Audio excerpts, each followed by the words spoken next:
ಬಿಡಿ, ನಾನು ನಿಮ್ಮ ಏಜಿಂದಾನೆ ಬಂದಿರೋದು. ಟೀಚರ್ಸ್ ಆ ಕಡೆ ಹೋದ ತಕ್ಷಣ ಏನ್ ಮಾಡ್ತೀರಾ? ಒಬ್ಬರೇ ಇದ್ರು ಸಾಕು, ಗಲಾಟೆ ಮಾಡ್ತೀರಾ. ನಿಮಗೆ ಅವುಗಳೆಲ್ಲ ಒಂದೇ ಇದ್ರು ಅವುಗಳ ಅವ್ರ ಪಾಡಿಗೆ ಅವ್ರು ಶಬ್ದ ಮಾಡ್ತಾರೆ. ಆ ಆ ಇ ಈ ಕೆಲವರು ಹೆಂಗೆ ಹೇಳ್ತಾರೆ ಗೊತ್ತಾ?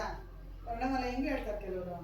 ಆ ಆ ಇ ಈ ಉ ಉ ರು ಅಲ್ಲ, ಆ ಇ ಈ ಅಂದ್ರೆ ಒಂದು ಮಾತ್ರ ಕಾಲದಲ್ಲಿ ಹೇಳುವಂಥದ್ದು ಹ್ರಸ್ವ ಸ್ವರ.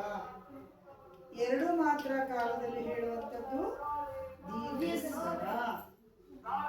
ಎರಡಕ್ಕಿಂತ ಹೆಚ್ಚು ಮಾತ್ರ ಕಾಲದಲ್ಲಿ ಪ್ಲುತ ಸ್ವರ ಅಂತಾರೆ. ಅದು ನಿಮ್ಮ ಏಜ್ಗೆ ಅಲ್ಲ.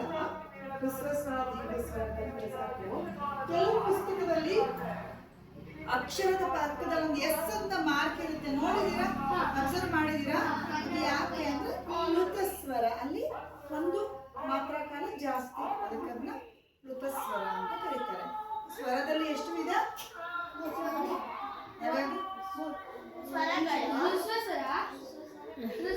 ಬಾಳ ಗಡಿಬಿಡಿ, ಬಾಳ ಗಡಿಬಿಡಿ ಅಲ್ಲ.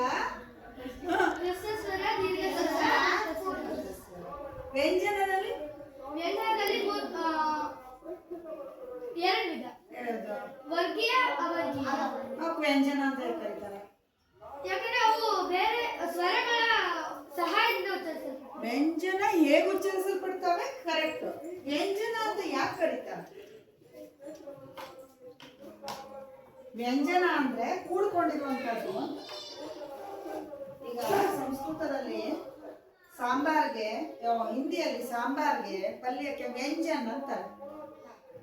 ವ್ಯಂಜನ್ ಅಂದ್ರೆ ತರಕಾರಿ, ಖಾರ, ಬೇಳೆ, ಆಮೇಲೆ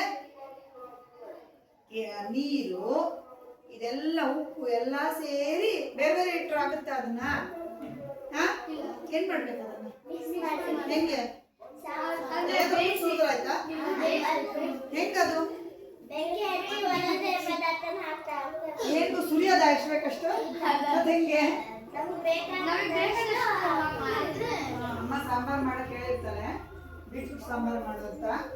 ಬೀಟ್ರೂಟ್ ತಗೊಂಬಂದು ಇಡೀ ಬೀಟ್ರೂಟ್ ತಗೊಂಬಂದು ಹಾಕ್ಬಿಡೋದು, ಮೆಣಸಿನ್ಕಾಯಿ ಒಂದಿಷ್ಟು ತಗೊಂಡು ಹಾಕ್ಬಿಡೋದು. ಅಮ್ಮ ಸಾಂಬಾರ್ ಮಾಡಿರ್ತಾಳೆ, ನನ್ನ ಮಗಳು ನನ್ನ ಮಗ ಸಾಂಬಾರ್ ಮಾಡಿರ್ತಾರೆ ಅಂತ ಊಟಕ್ಕೆ ತಿಳ್ಕೊಂಡ್ರೆ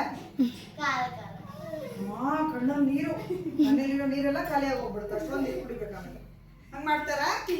ಏನ್ ಮಾಡ್ಬೇಕು? ತರಕಾರಿ ಹೆಚ್ಚಿಕೊಳ್ಳೋಕ್ಕಿಂತ ಮುಂಚೆ ಏನ್ ಮಾಡಿ? ವೆರಿ ಗುಡ್, ಇದೇ ಆನ್ಸರ್ ಬೇಕಿತ್ತು ನನಗೆ. ತರಕಾರಿ ಏನ್ ಮಾಡ್ಬೇಕು? ತರಕಾರಿಯನ್ನ ಚೆನ್ನಾಗಿ ತೊಳಿಬೇಕು. ನೀರಲ್ಲಿ ಅದ್ದಿ ತೆಗಿಯೋದಲ್ಲ. ಬೀಟ್ರೂಟ್, ಕ್ಯಾರೆಟ್ ಇಂದ ಎಲ್ಲ ಇದ್ರೆ ಮಣ್ಣಿರುತ್ತೆ. ಅದಕ್ಕೆ ಯಾಕೆ ಮಣ್ಣಿರುತ್ತೆ? ಒಳಗಡೆ ಬೆಳೆಯುವಂಥದ್ದು. ಅದಕ್ಕೆಲ್ಲ ಚೆನ್ನಾಗಿ ತೊಳಿಬೇಕು. ಬೇರೆ ರೂಪದ ತರಕಾರಿಗಳಲ್ಲಿ ಅಲ್ವಾ? ಇದು ವ್ಯಂಜನ್ ಅಂತ ಹೇಳ್ತಾರೆ. ಏನಕ್ಕಂದ್ರೆ ಹಲವಾರು ತರದ್ದು ಸೇರ್ಕೊಂಡಿರೋದು ಅದರಲ್ಲಿ, ಒಂದೇ ಅಲ್ಲ. ಅದು ಕ ಪ್ಲಸ್ ಅ, ಕ, ಕ ಪ್ಲಸ್ ಇ, ಕಿ, ಹಂಗೆ ಅಂದ್ರೆ ಅವು ವ್ಯಂಜನ ಸೇರ್ಕೊಂಡಿರುವಂಥದ್ದನ್ನು ವ್ಯಂಜನ್ ಅಂತೀವಿ. ಯೋಗವಾಹ ಏನದು? ಏನು? ಯೋಗ ಮಾಡುವಾಗೆಲ್ಲ ಹೇಳುವಂಥದ್ದು. ಯೋಗ ಅಂದ್ರೆ ಏನು? ವ್ಯಾಯಾಮಕ್ಕೂ ಯೋಗಕ್ಕೂ ವ್ಯತ್ಯಾಸ ಇದೆ. ಏನದು?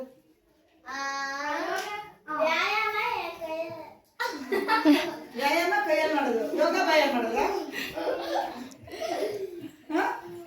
ವ್ಯಾಯಾಮ ಅಂದ್ರೆ ಕಮೆಂಟ್ ಕೊಡ್ತಾ ಇರ್ತಾರೆ. 1 2 3 4 5 6 7 8 8 7 6 5 ಅದು ಕೊಡ್ತಾ ಇರ್ತಾರೆ. ನೀವು ನಾನಿವತ್ತು ಮೈಸೂರಿಗೆ ಹೋಗಿದ್ದೆ, ನಾನು ಬೆಂಗಳೂರಿಗೆ ಹೋಗಿದ್ದೆ. ಬಗ್ಗು ಅಂದ್ರೆ ಅಂದ್ಕೊಂಡು ಅದು ವ್ಯಾಯಾಮ. ಯಾರು ಬರ್ತಾರಪ್ಪ ಅನ್ನೋದು ವ್ಯಾಯಾಮ ಇಲ್ಲ. ಅದು ಕಮಾಂಡಿಗೆ ಕರೆಕ್ಟಾಗಿ ಸುಮ್ಮನೆ ಕೈಕಾಲು ಚಲನೆ ಮಾಡುವಂಥದ್ದು ವ್ಯಾಯಾಮ. ಯೋಗ ಅಂದ್ರೆ ನಿಮ್ಮ ಮನಸ್ಸು, ಉಸಿರು, ಕೈಕಾಲು ಚಲನೆ, ದೇಹ ಚಲನೆ ಇದಿಷ್ಟು ಸೇರಿರುವಂಥದ್ದು ಯೋಗ. ಯೋಗ ಅಂದ್ರೆ ಸೇರಿರುವಂಥದ್ದು. ಮನೇಲಿ ಹಿರಿಯರ್ಗೆ ಹೇಳ್ತಿರ್ತಾರೆ, ಅವ್ನು ಯೋಗ ಕಣಪ್ಪ, ಅವನ ಅದೃಷ್ಟ ಕಣಪ್ಪ ಅಂತಾರೆ. ಯೋಗ ಅಂದ್ರೇನು?